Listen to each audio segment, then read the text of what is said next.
So now it gives me great pleasure to introduce the Right Reverend Robert Johnson, former Deerfield board member and retired Bishop of the Diocese of Western North Carolina.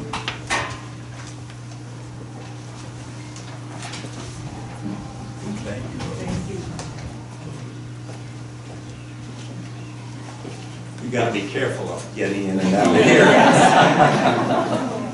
Oh, gosh, what a beautiful day. Yes. How can we not be thankful when we see this beautiful weather? We're here for this special occasion. But I'm here to talk to you about Bob's farewell. That's what I've been asked to do. We'll begin, and it won't take too long. When I moved to Asheville to become the new Episcopal bishop in Asheville in February of 1989, what is that, 37?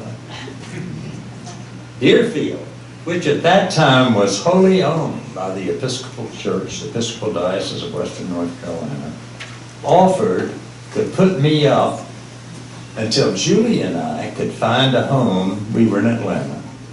Could find a home and could join me. So Deerfield stood up to bat. Bob was not here then. So Deerfield offered me a place, a home to live at Deerfield in what is now the Wogan residence in the area not too far from the chapel. And so that Deerfield then was a place for me to be. Julie would come visit me from Atlanta, and and I would go down there. So that's the way that worked. So Deerfield started in 1955 as a home for the aging. And Deerfield then was still very small, the mid-90s. The 30-acre campus held Timpson House. The Timpsons had given it to the Diocese of Western North Carolina. And so that's the land that we started with. And they were a family from Illinois and would come down here, and then they gave it to Bishop Henry, who was the then bishop of the diocese. That's how we came about with it. Deerfield was still very small in the mid-90s. The 30-acre campus, it's hard to believe that, that's all we had.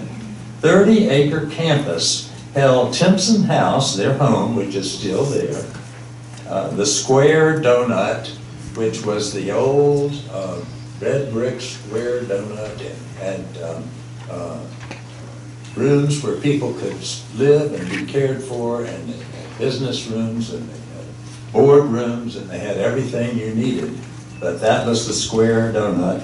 The chapel was there, and it was right across from the Square Donut. And the recently built Timbers, where they put me, they had a vacant apartment down there at the lower level of the Timpson house and down. It was a small staff, and we only had about 85 residents here at that time. We've come a long way. Now clearly, we needed to take a hard look at our situation. So we had moved here, Julie and I had moved here from Atlanta, so my people I knew in the consulting category were in Atlanta. So I called one of my friends who was a consultant in Atlanta and asked if he would come up and help me see what we could do with Deerfield, how we could build it and how it could change and serve and all of that. And he came and he said to me at the end of his visit, "Bishop, if you don't expand Deerfield, it's going to go under." Very bluntly, that was what he said.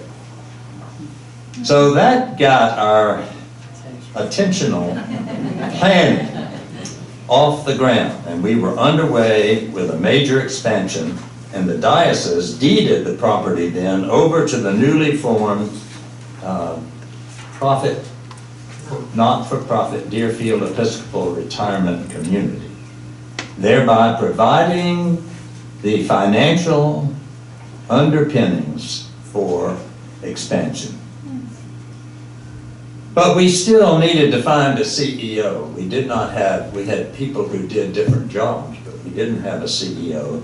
So we didn't have one of those, and we needed one with experience and capability to take on a challenge of that magnitude. So in 1998, we found him. Bob Burnett was interviewed, and we all agreed he was the one for us. And he proved to be exactly the person we needed to move Deerfield into the future, and he certainly has done that. He put in a firm financial basis, and it has grown into a top-rated CCRC. By 2001, the expansion was complete, that first expansion. We now had 80 acres in 2001, 400 residents, and in 2003, Deerfield became a fully accredited CCRC. Everybody knows what that is, Continuing Care Retirement Community, just to be sure. But this was not a one and done. In 2004, the 30 acres, now known as the South Woods, was acquired. And in 2008, the 15-acre Taylor property along Valley Springs Road was added to make a total of 125 acres. And you were here, Bob, when all that happened. 125 acres, more than quadruple the original size of the property. A second expansion began in 2008 and was completed in 2010, increasing the number of residents from 400 to 575. And the third expansion, you got Julie and me and some others. But the third expansion in 2015 put 27 cottages on the old Taylor property and brought the total number of residents to about 650 and the staff to over 300. We have grown much. Now plans are underway for another expansion to begin late this summer, unless something changes. Those are the plans. To begin late this summer. The first phase will add 104 residences as well as state-of-the-art amenities and healthcare additions. And in case you've been wondering what Bob Burnett has been doing in his spare time, under his leadership, listen to this, under his leadership, the healthcare areas have been 5-star rated and deficiency-free for 7 consecutive years. Now that's...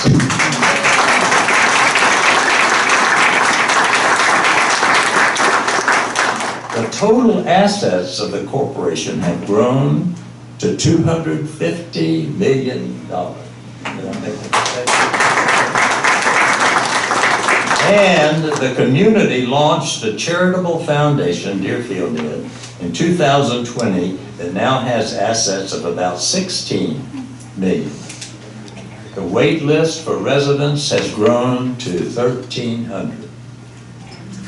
How long it will take to move through that, who knows? And over the years, Bob has taken time to share his knowledge and experience with others all along the way of his life and work and all of that, acting as a preceptor for 8 licensed nursing home administrators across the country. Clearly, the board chose the right person for the job when we chose Bob Burnett almost 25 years ago. He is very good, excellent at what he does. But more importantly, Bob is a kind and caring person. Bob has a big heart. And in that kindness and caringness that he has and the big heart that he has, it doesn't go to his head But it goes up to relating to people and to building up the Episcopal retirement community. So, summing it all up, Bob, we have been blessed by your presence, all of us in Deerfield over the years. And we'll never forget that. And we'll miss you, all of us. We'll miss you and Helen. And we wish you both a rich and rewarding retirement. And come see us when you can.